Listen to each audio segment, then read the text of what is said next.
Donald Trump's capture of Nicolás Maduro, a foreign head of state, was clearly illegal. It was also done for the basest of reasons. Trump has been quite open. He broke international law because he wants Venezuela's oil. That much we can agree on.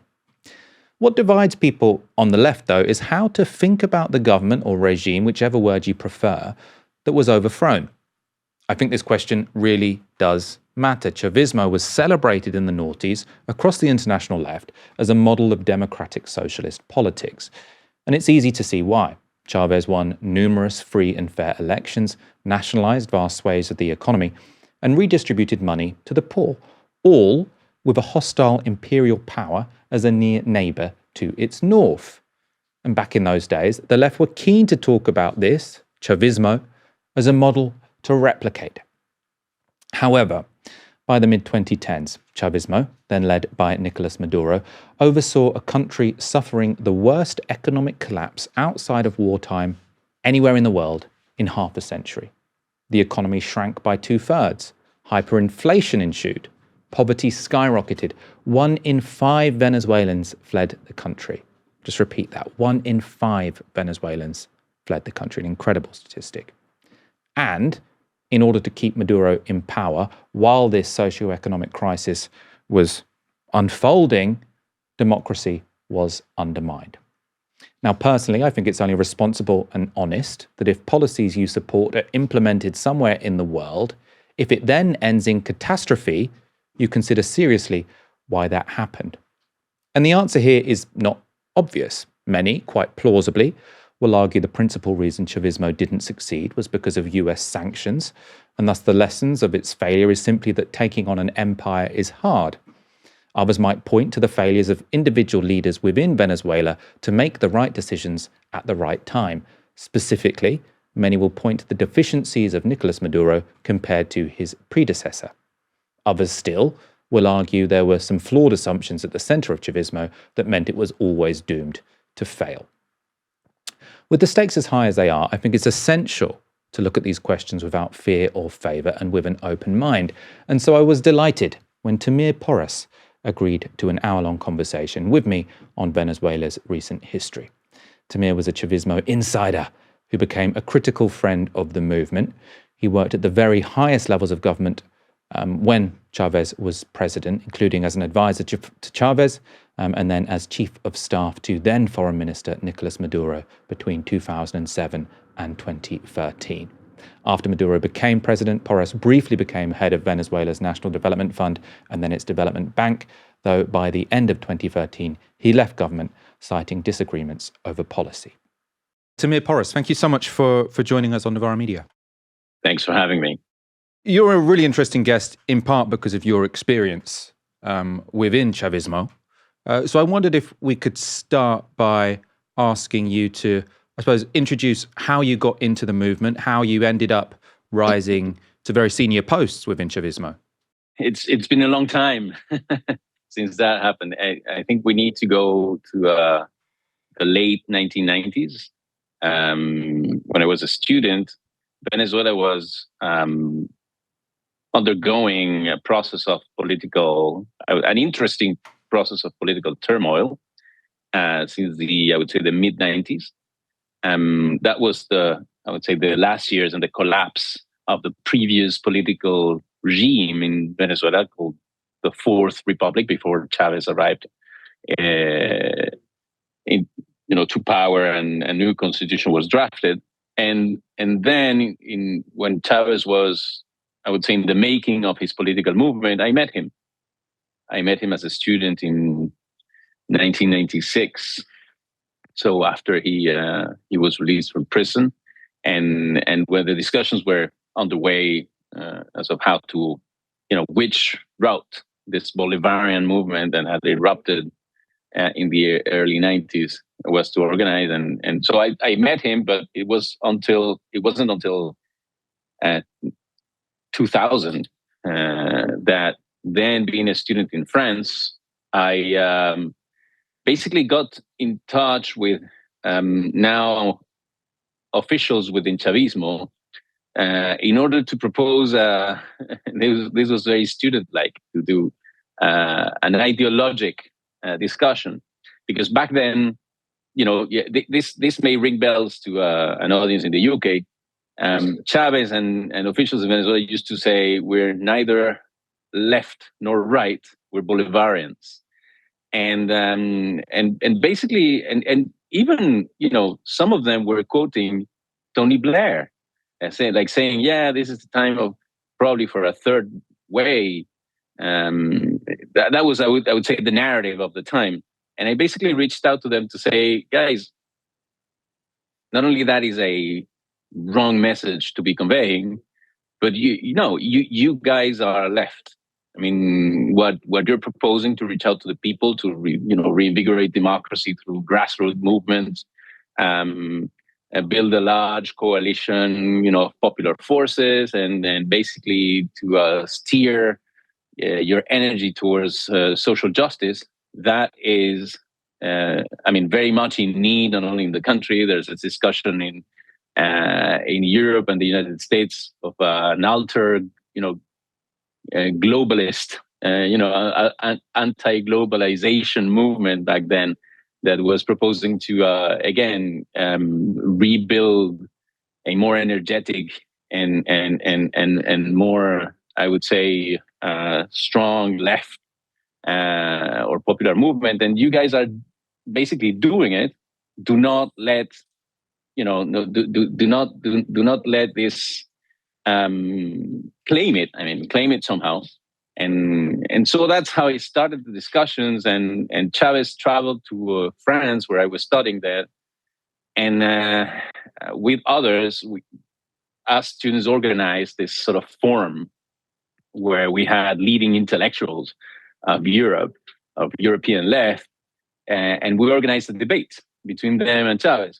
We told him, you need to ask him, about his program and his objectives, etc. And then there was also an initial book written by Richard Gott, who recently passed away, by the way, a British journalist about the Bolivarian movement. I translated it into Spanish, and Chavez read it.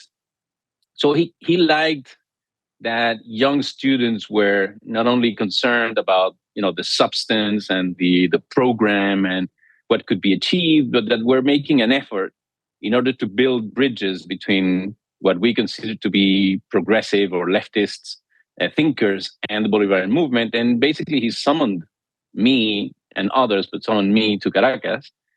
And I ended up being in Caracas in the early 2000s. I traveled there for a meeting and never left. So basically, he was a very passionate intellectual. Somehow he was very, eager into discussions. And basically I ended up working at the presidency as an advisor, junior advisor to the president, in charge of, various international issues. I wasn't directly involved in diplomacy at the beginning, but he was more interested in being connected to, I would say, the global discussion about, what is being a leftist in the early 2000s, how to, again, articulate movements from different countries. He was interested in reading stuff. So it was more of a support team that was basically, feeding him literature, organizing meetings, connecting him to trade unions and stuff like that. It was a very interesting way of starting my work. And then, it evolved into a more international affairs or diplomatic advisory role. I suppose that's how you ended up working for Nicolás Maduro, because he was foreign secretary or foreign minister, and you were working in that department. Yeah, so tell us about that. You start working for Nicolás Maduro. You're his chief of staff. I suppose, what is Nicolás Maduro like? Back then, in the early 2000s, he had been a trade unionist, and then he became one of the young MPs, deputies, we call them in Venezuela, members of parliament. And very quickly, because of his capacity to articulate, and he was very well elected in Caracas, He was an MP from Caracas, from the capital city, and he became a spokesperson, basically, both in parliament and in the media in general. So definitely a rising young organizer. And remember that Chavismo had these two components, has always had these two components: a military one, because Chavez came from the military, and a civilian one. And back then, Chavez's entourage was, of course, more filled with military or former military guys, and Maduro was one of these civilians that basically rose into prominence, and they became important. But in 2006, when he became the Speaker of the House, the President of the National Assembly, and in 2006, Chavez appointed him his foreign minister. And the fact of the matter was that Maduro back then had virtually no experience in international affairs. So Chavez appointed him as minister and me as his chief of staff, with the task of building, again, a team around him that could, basically help that skilled politician, important politician that had no exposure to international affairs, help him become Minister of Foreign Affairs. And I must say he was quite successful Minister of Foreign Affairs, because he was in that position from 2006 until Chavez's passing. And so he became the Minister of Foreign Affairs of a very active foreign policy, both, again, on the Caribbean and Latin American space, but also, OPEC, the global alliances with China, Russia, other, alternative powers of what they, used to call the multipolar or pluripolar world. So it was a very ambitious and active international agenda, and basically, Maduro became even more relevant as he was Chavez's articulator of that international agenda, and they basically, supported that work. So, I mean, it sounds like a very exciting time. You're straight out of university. You go immediately to the office of Hugo Chávez, the president of Venezuela, at a time when he's very popular, keeps winning free and fair elections. Incomes are rising because there's an oil boom. This is getting distributed to people across the country. Then you're working for Maduro, who's doing this very sort of exciting leftist foreign policy. And the whole international left is looking at this project as something to aspire to. What was it like? I mean, was it exciting? Oh yeah, absolutely. It was the most exciting thing I've ever done. That's for sure. In the sense that it was a time, again, when Venezuela was very appealing. Chavez's, again, charisma and leadership became very important in Latin America, and of course very relevant in Latin America politically. And then his image was projected globally. And of course, we were a government ruling a country, again, an oil-rich country, a resource-rich country that for the first time was mobilizing that wealth, again, for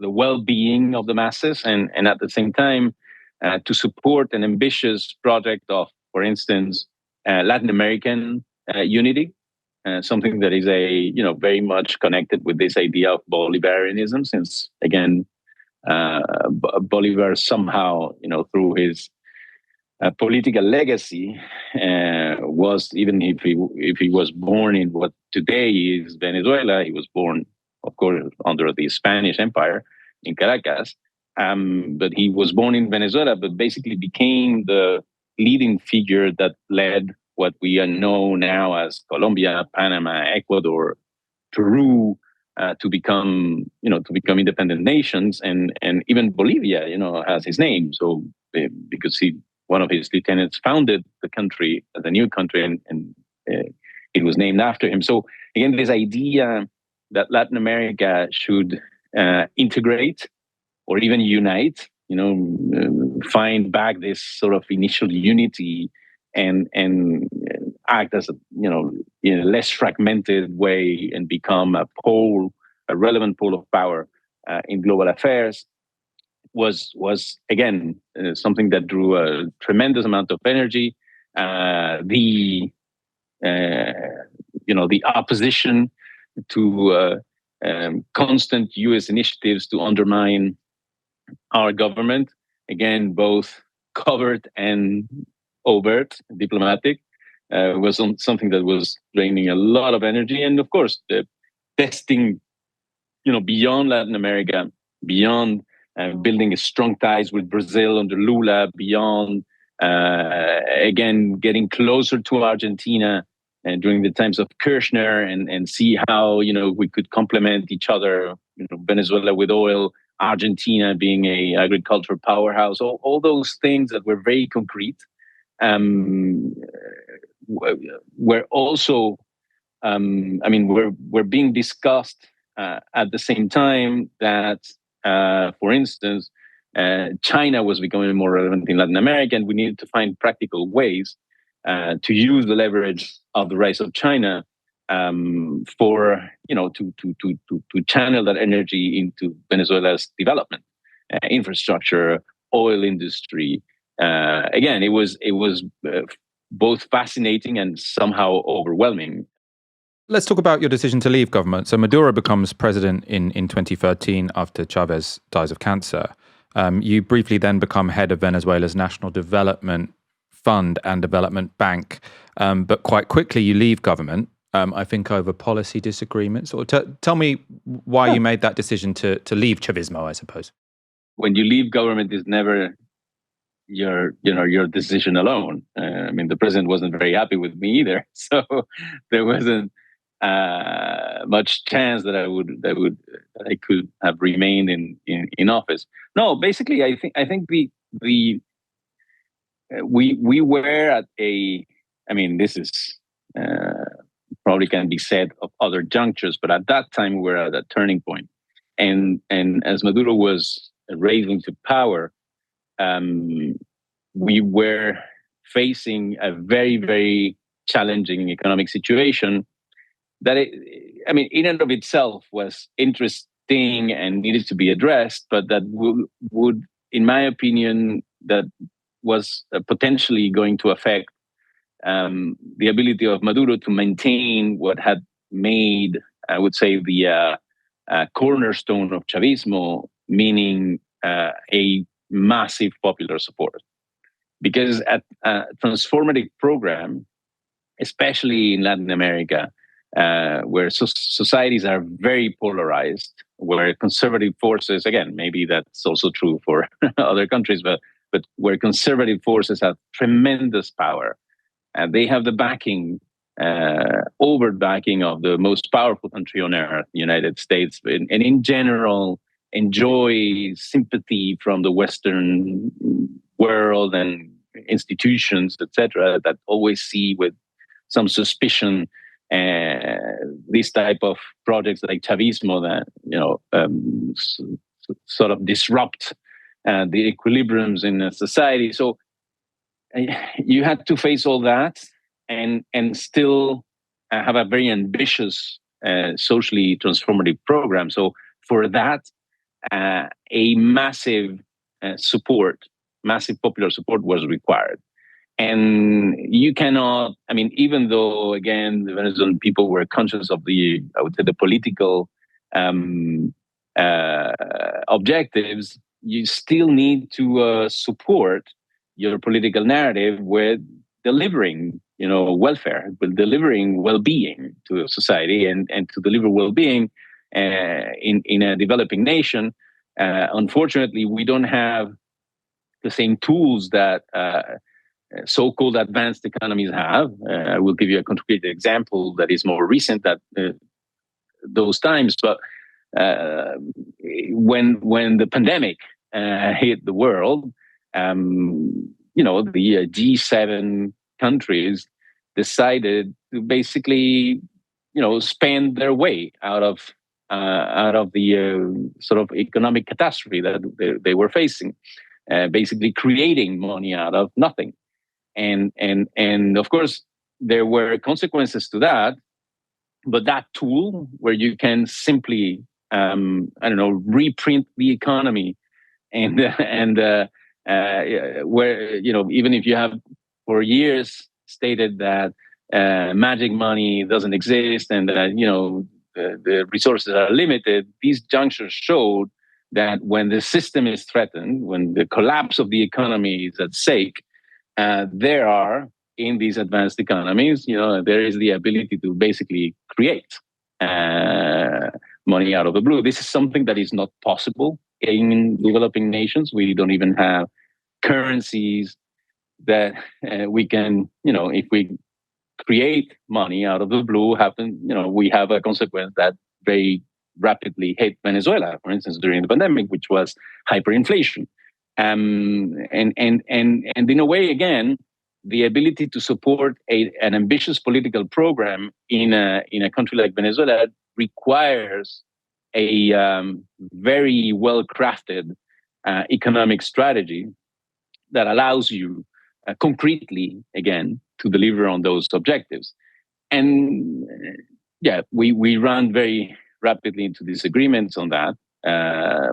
More, I would say, on our ability to focus on an economic strategy, because probably, you know, the president and the whole movement was distracted by a political agenda that was probably overwhelming. But again, I was insisting on the necessity to again refocus on our ability to deliver an effective economic program, and apparently that wasn't appreciated by all in the top leadership of Chavismo then. You know, there's no two ways about it. That didn't happen. You know, the Venezuelan government stopped being able to provide for its people under Maduro, and to quite an extreme degree, right? So sort of looking at this today, Venezuela faced the worst economic crisis by any country in peacetime since the mid-20th century. The economy shrank by 75% between 2013 and 2021. That's according to the IMF. 23% of the population had left the country by 2022. So the biggest refugee crisis of the 21st century after Syria. You've got hyperinflation before COVID as well. So it's at 200% a month in January 2019. The UN say poverty goes up to 94% by 2019. It got really bad, right? Really, really bad. Not just sort of normal, we're not an advanced economy, so we can't pull all the levers we might want to pull. It became sort of one of the worst places to live in the world. And what's your analysis of how that happened? It must be said that you need to make a difference between the government, the Venezuelan government, underperforming, if you will, or not managing adequately the juncture in 2013, 14, 15, etc., the initial years, which, you know, can be debated, and I would tell you, you know, I would give a point. Back then I made my point, and I disagreed with the economic strategy or lack of it. But the reason why Venezuela's economy basically almost vanished, and as you mentioned, you know, that 2/3 or more of Venezuela's GDP disappeared, is not only due to that, and it's not majorly, you know, mainly due to that, because it was the combination of that initial economic crisis that happened effectively. You know, as a matter of fact, in 2014, there was a massive drop in oil prices, for instance, and Venezuela is, again, very dependent on oil. So the way you react to that external shock is key. And I disagreed in the way, you know, the government reacted or didn't, you know, react. Basically, that was basically the problem. There was no strategy basically to tackle that issue. But then I believe that given the weakness that resulted, political weakness or vulnerability rather, that resulted from that, a push from the far right, you know, became important internally. There was this awareness in the Venezuelan conservative fringes that the government was potentially could be potentially destabilized. And there was very early in Maduro's term a very aggressive and violent assault on power. And that assault on power was supported by the United States in very different ways. And I will mention one relevant that is economic, not political. I mean, it's political, but has economic consequences. From 2014 onwards, because there were clashes in Caracas very early, again in February 2014, on this assault on power led by the way, partially by Maria Corina Machado, this political character that became relevant recently. The violence in Caracas, and of course there were, if I remember well, 40 to 50 deaths in demonstrations, etc. That gave ground for the Obama administration to issue an executive order that was issued in March 2015 that somehow declared a national emergency in the United States on Venezuela. And this is a legal requirement they have in their internal legislation to start imposing sanctions on a foreign country. Sanctions on individuals first, and then on institutions. And from that moment on, and even more so under the Trump administration that ensued, the strategy in the United States became exercising maximum pressure on Venezuela and on Venezuela's government to make it basically collapse. And the tool for that was the imposition of sanctions and the imposition of economic sanctions. So the United States, in an extremely challenging, again, economic situation that could be partially blamed, again, on the Venezuelan government, then, became extremely aggressive. One, they cut Venezuela from foreign credit. So the sanctions, financial sanctions, basically prevented any foreign credit to enter Venezuela, especially no investment or credit could be allocated to Venezuela's oil production. So in a country that basically makes its livelihood out of oil, this is when the oil industry in Venezuela started to collapse.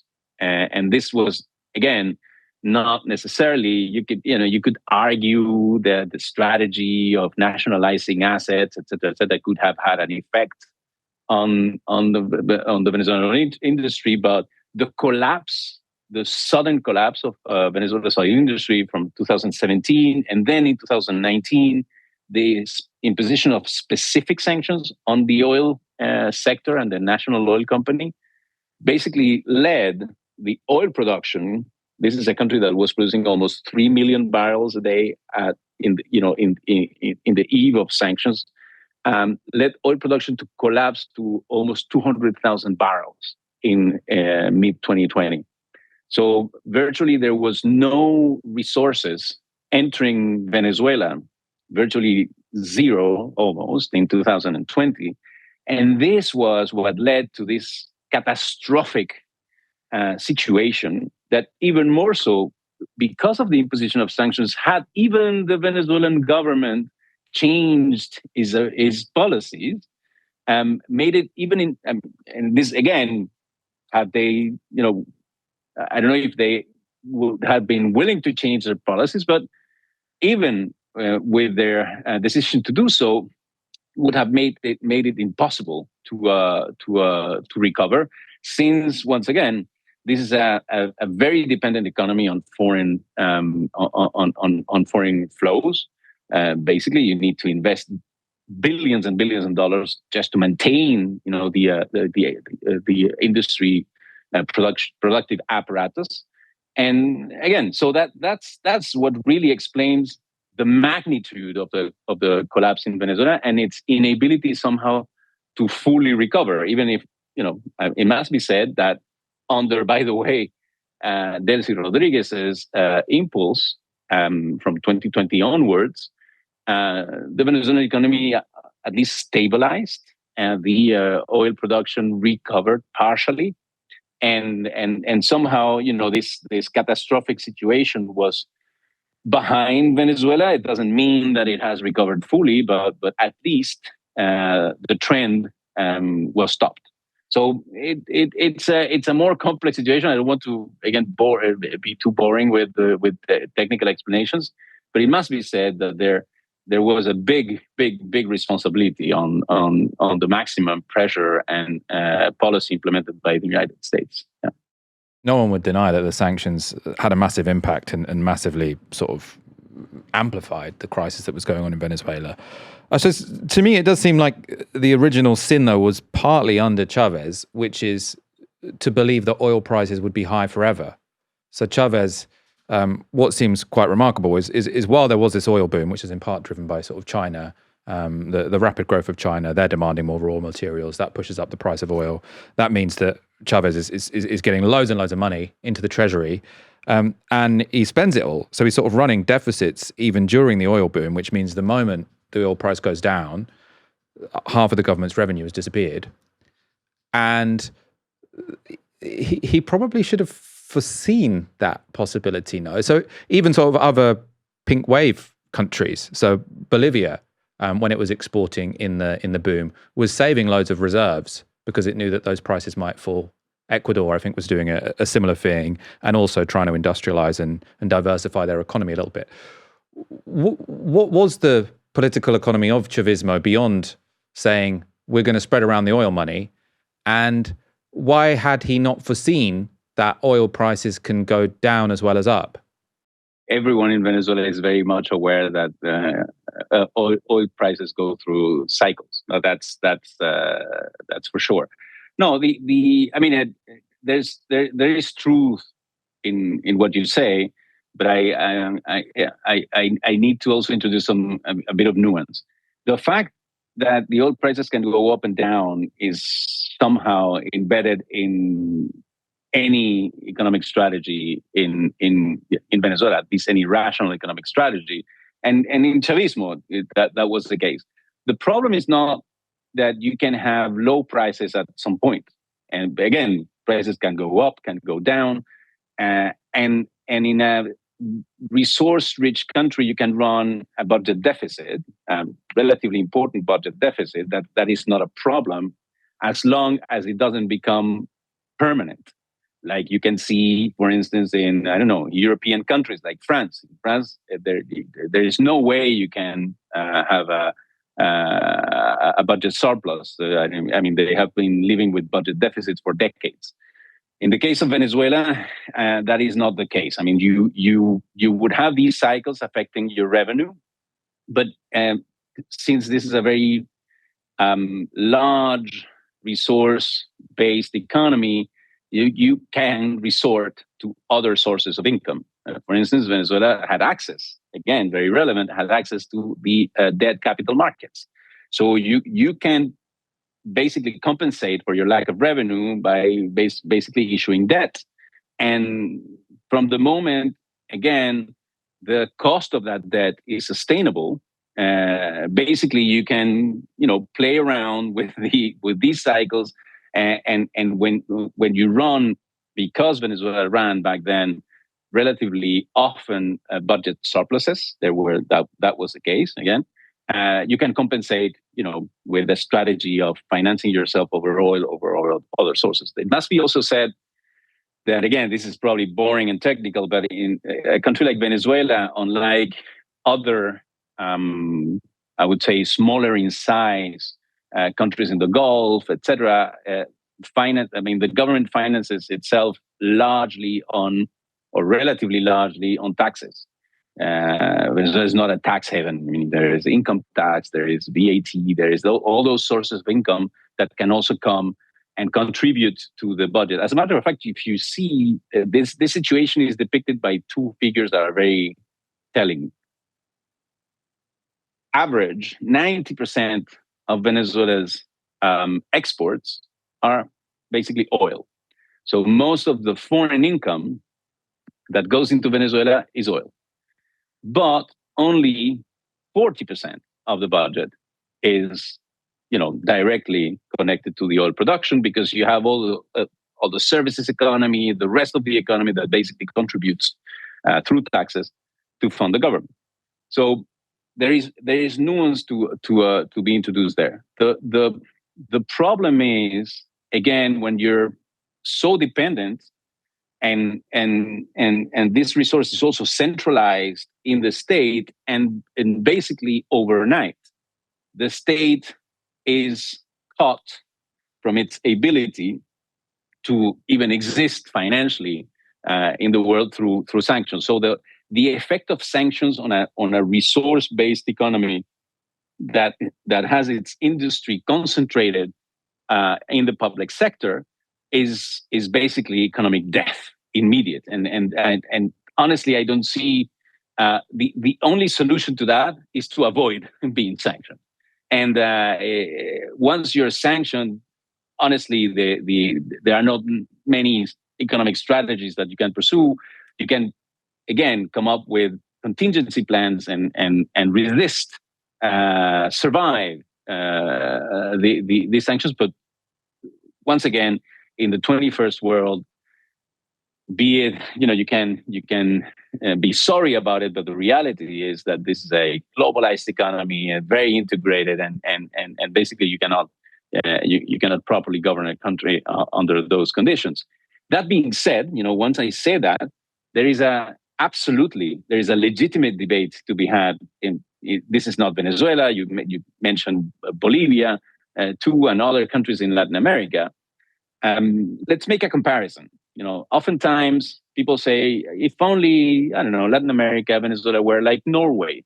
Look at Norway. They also have oil, but these guys have saved the proceeds of oil and built this massive sovereign fund that basically, is there to care for, future generations and energy transition and, green economy and all these things. Yes, that is true. Norway is able to save the money and not spend it like we do or did or the Bolivians did. But the thing is that Norway also taxes 50% of its GDP. So you need to have resources to fund, again, probably in Norway, a very, very generous welfare state, free education and healthcare, etc. And all those things cost money. If you don't, pay for that through oil, you need to drastically increase the tax burden on the society, which is the case in Norway. Norway produces oil, but for at least 50 years, they have somehow socialized almost 50% of their GDP every year. This is 50% of Norway's economy for 5 decades. Every year, that is being basically channeled by the state and by the public sector to these, whatever is decided by that society, education, health, or whatever is decided that is needed in Norway. So you cannot have the two. I mean, if you want to save the proceeds of oil money, you need to have the resources to compensate for that, and that is something that. In developing economies is much difficult. It's much more difficult to increase the tax burden on economies that are somehow more imperfect. This is the reason why the level of taxation in emerging countries or markets and in Latin America is lower than in Europe. But that doesn't mean that you could have not resorted to more redistributive tools, because getting oil money and channeling it to the economy is somehow distributing the oil rent. But you could have also resorted to redistributive tools, meaning taking the money out of those who have it, the wealthy ones, and give it to the poor ones. But again, given the level of conflict, political conflict that there is, we were treated as communists in Venezuela just for being willing to have a public health service to provide free healthcare. That was not acceptable for the right that basically coined any movement pursuing that objective that is probably accepted, or at least was accepted in some other societies, And they would resort to destabilization, coup d'etat. Imagine if you were even, in addition to that, decided to go after their wealth and distribute it to the poor. So again, you need to achieve those objectives, and probably, given the short-termism that is imposed by the democratic choice of having elections regularly, right? So in Latin America, there's also that imposition. You need to deliver massively in relatively short term. You have maximum 5 years, and there will be elections again, and they're very competitive. So probably, yeah, there was this sort of pragmatism to mobilize the mineral wealth, and however effective it could be, probably yes, that exposed those governments to the side effects that you were describing. And again, somehow the longer term, more sound, if you will, long-term policies also require a broader consensus in the society. And again, these are very polarized societies where, again, large parts of the population in Venezuela during Chavismo, 45% of the voters were opposed completely, to the idea of any type of redistribution. So again, you also need to play with the tools that you have at hand, and probably that leads to some shortcomings like the ones you described. I mean, this is a depressing thought, but do you think having a liberal democracy, which for a time Venezuela certainly was under Chavez, and having a policy, or a multi-party democracy, we can say, and having a policy which puts you at odds with a neighboring imperial power, the United States, do you think those two things are inconsistent? Because I'm thinking sort of, you're saying that the sanctions have caused all of this damage, but Iran is an oil exporting country under sanctions. And yes, they're not doing amazingly at the moment. I mean, we're seeing these protests. They've also got a repressive government, but they didn't have, the economy didn't decline by 2/3. They didn't have hyperinflation. They didn't have poverty going up to 94%. There weren't reports of people eating rats, right? It seemed like the Iranian economy managed to a much better degree than the Venezuelan one did under the pressures of empire, let's say. And you could look at Cuba as well. Cuba's obviously had loads and loads of challenges, but you'd prefer to be a Cuban in the 2010s than a Venezuelan. So you can also look back to Chile, maybe under Allende. Do you think there is something that makes it impossible to have a liberal democracy and be opposed to American empire? I don't think it is impossible, but it definitely is a very challenging thing to do. I mean, you transforming your society and doing it not only through democratic means, but stating repeatedly your commitment to even deepening democracy is a tremendous challenge, and that is basically the charm, the appeal of Chavismo as it was formulated by Chavez initially. So I think that this is why it was successful, because you were proposing the society these multiple things, equality, but also democracy, but again participation, etc. That's what makes it unique and gives it its energy. And at the same time, of course, it's a much more complex situation to manage than if you can just decide whatever you want and you have a limited time to deliver, which was definitely not the case of Chavismo. At the same time, again, referring to the examples you're giving, I mean, I'll refer to Venezuela, and probably comparisons can be drawn to other countries. One of the issues is that, yes, Venezuela, unlike other countries that you could find, other examples you could find, is a country that was integrated into Western capitalism very early.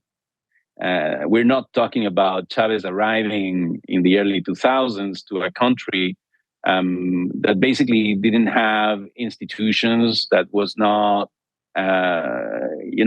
fully integrated to the West, etc. That was the case. The oil industry in Venezuela was extremely relevant already in the 1920s. So this is a country that has been producing oil for more than a century.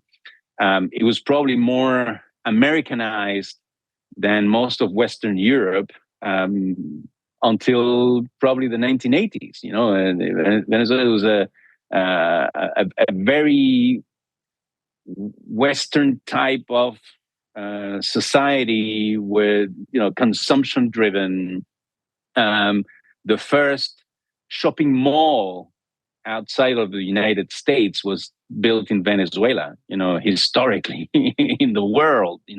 The probably the first place where Pepsi Cola was sold besides the United States was Venezuela. So this is a country that was integrated to US-led capitalism very, very, very early on. So you had a society where 45% of the population lived like or aspired to be Western, capitalists that could be living in Miami. By the way, lots of Venezuelans, would I would say navigate between the United States and Venezuela. So this is a country that is much more dependent on the Western economy and the United States than, for instance, Iran, even for geographic reasons. And the fact is that you have this open economy that is in that moment open to the world, subject to all the normal institutions and flows of the financial capitalism led by the US, etc. And where you have there's freedom to organize, there is plenty of resources available for people who can oppose your political objectives. So dealing with that internally led to the type of polarization that probably in other societies people are not used to. I would say that the result of that is that, for instance, the conservatives in Venezuela, the people you have an example in Maria Corina Machado even today, right? These organizations and these parties and these leaders, it's not that they have affinity with the United States. Sometimes they are even residents of the United States. Sometimes they are citizens of the United States. They are fully integrated with the United States to the point that they can be perceived as agents of a foreign power within, in this case, Venezuela, and assimilated by their political opponents, in this case, the Chavista government, to foreign agents. If you were to receive funds from a foreign power in the United States, you would need to file legally and declare that. Otherwise, you would risk prison. This is something that is in the U.S. legislation. In the United States, the public opinion, the political parties keep denouncing Russian interference in their elections or political debate or through social media, something that should be condemned and that they depict as exceptional. Whereas when it comes to Venezuela, if it weren't for U.S. money, probably there wouldn't be such a powerful opposition. They do exactly the same at a scale that is extremely relevant for a society like Venezuela. And still, again, you have to deal with that when you're in government. If you suppress that, if you make it illegal, the moment you do it, you're accused of being an authoritarian South American leader that basically dreams of putting all its opponents in prison. So it's a very difficult thing to do. And again, Chavez managed to do it because he managed also to build the political energy to basically deal with that sort of eternal conspiracy against you that is well-funded, that is, advertised through media, et cetera, et cetera. you need to deal with it through political success, and basically for that, yes, you need to build that energy. And again, this is not to this changed after Chavez's passing, but it is extremely difficult to achieve. And definitely it wasn't achieved in the early years of Maduro. And that weakness, once again, is what allowed for his opponents to become more aggressive. And in my opinion, this led to a downward spiral that led the country into the situation it was a few years back. So looking at sort of the example of Venezuela, because obviously, you can talk about economics hypothetically, and you can look at models, but also countries can be test cases to some degrees. Obviously, there's so many different variables. There's sanctions, there's incompetence, et cetera, et cetera. There's internal opposition, so many variables. But someone who is, I suppose, more on the center, a mainstream economist, will look at Venezuela and see lots of their assumptions confirmed. I suppose I want to sort of read what I think would probably be some of those assumptions that many people would see confirmed in Venezuela and see what you think about them. So the idea that once you start printing money, it will become addictive and you'll end up with hyperinflation, sort of a classic kind of argument from the economics mainstream, and that seems to have happened in Venezuela. Too much state control over the economy leads to cronyism and corruption. Productivity suffers. Lots of people argue that happened to the oil company before the sanctions because there were political allies put in there and lots of the experts were fired. Trying to intervene too heavily in the price mechanism will create distortions and ultimately backfire. So it seems like there were quite a lot of examples where when prices went up, the government tried to respond with price controls. What that just did was mean a booming black market and even less on the shelves. On the shelves of the shops, I mean. And then also having politicians too enmeshed in the economy can undermine democracy because there's too much at stake in elections. And it does seem, you can explain why, but there was clearly a decision by Maduro and the people around him that they couldn't risk losing power. And that's why democracy, or one of the reasons why, I don't want to be too presumptuous here, but one of the reasons why democracy, was really undermined over the past decade or so. So sort of, do you think any of those are valid? I suppose, has your opinion changed on any of those over the past 25 years? Or do you think that to look at Venezuela would, and sort of see those points proved, would be a mistake? In economics, you can always draw you can take real facts. All what you mentioned is not, false. And draw universal conclusions out of them. So what I think we should refrain from is, yes, thinking that every decision that you quoted during the Maduro administration in Venezuela offers a case that you can from which you can draw universal conclusions.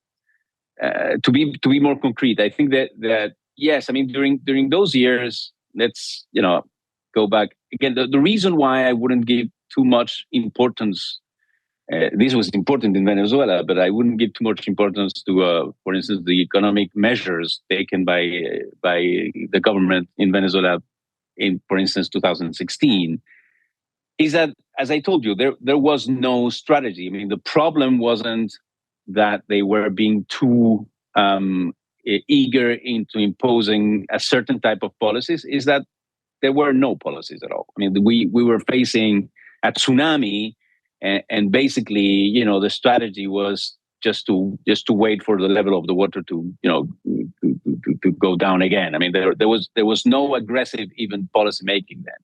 And of course, again, I will refer to specifically 2016. In 2016, you had someone appointed as Minister of Finance in Venezuela, who again was probably interesting to read as sociologist, but this guy was a master's or PhD in social science, and he was appointed Minister of Finance, and basically he came to the conclusion that inflation wasn't materially real because this was a perception, right?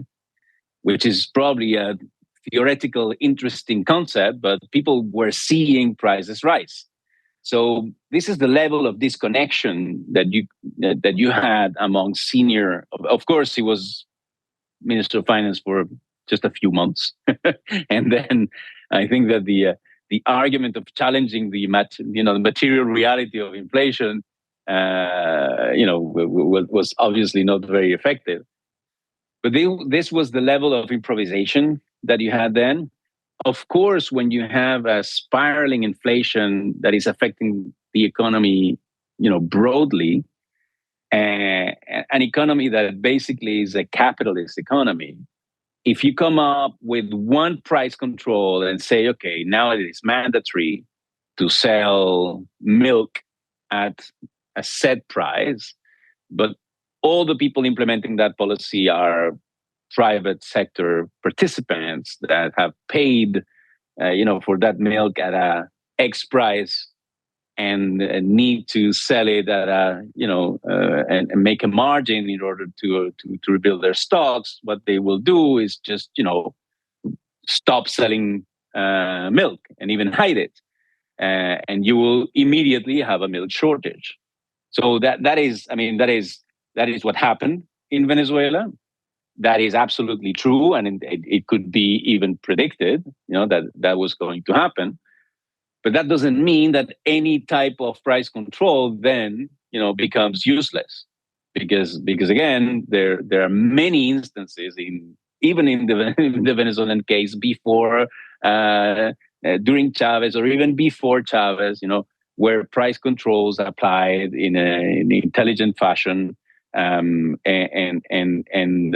taking into account multiplicity of factors can work. I mean that again, I'm not a fan of ruling by just imposing the price administratively of this or that. But no, I didn't become convinced out of that example that price controls were inherently bad. So the problem is that yes, Venezuela during that time provided so many arguments for the right wing, probably re-energized internally the right wing in Venezuela, became a burden somehow for the left that needed to be on the defense, trying to claim that the legacy of Chavismo was not compromised by this sort of embarrassing period. But again, it wasn't because of a massive involvement of the state that basically the Venezuelan economy ran into trouble. I'll give you another example. Somehow Venezuela is depicted in that period as a sort of a socialist economy where the state decides everything, etc.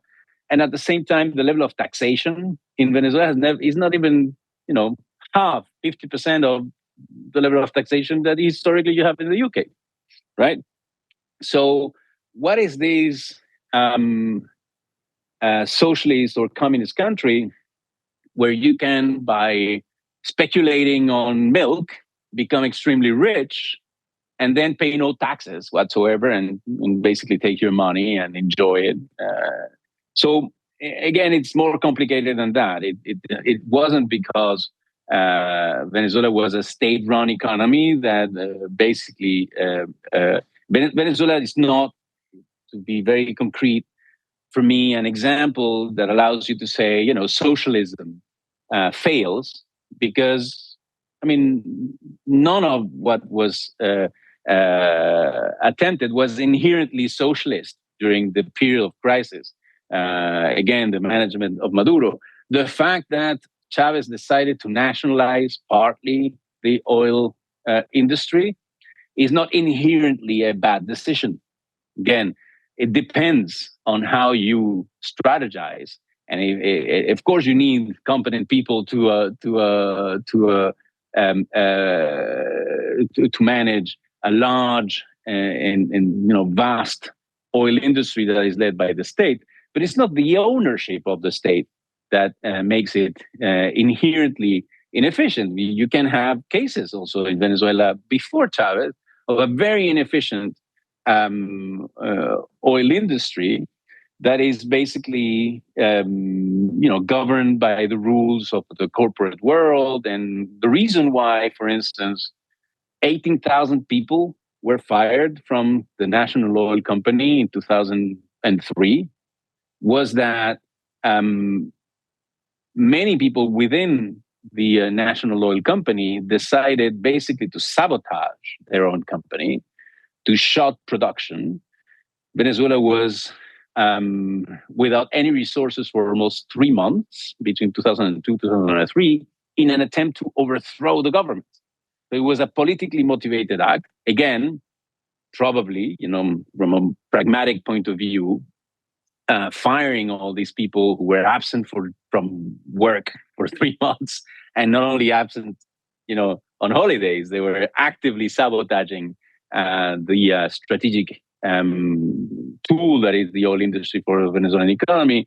Solving that problem through probably a sort of reconciliation process would have been more ideal. But when all these things are happening amidst political turmoil, there was this sabotage, and a few months earlier there had been a coup d'etat, etc. You don't have probably the stability and the serenity to tackle problems probably in a more I would say goal-oriented fashion, and somehow these sort of political objectives or political necessities lead to some radical decisions. So again, Venezuela is probably a case more of how this political polarization, the innate unwillingness to compromise also from the elites in Latin America, is sort of this mindset